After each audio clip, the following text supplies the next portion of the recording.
You ask Tiger to solve. This deals with linear equations with one unknown. The final result is f equals 3/2. Let's solve it step by step. Simplify the expression. Expand the parentheses.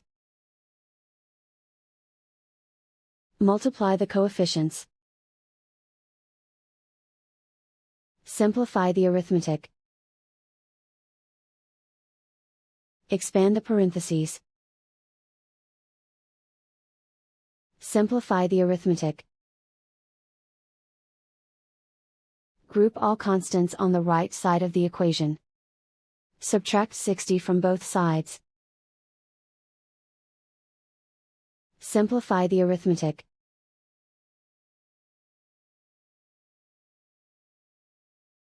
Isolate the f. Divide both sides by -40. Cancel out the negatives. Simplify the fraction.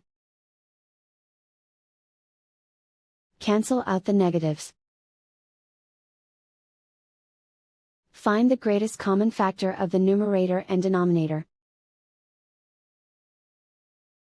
Factor out and cancel the greatest common factor.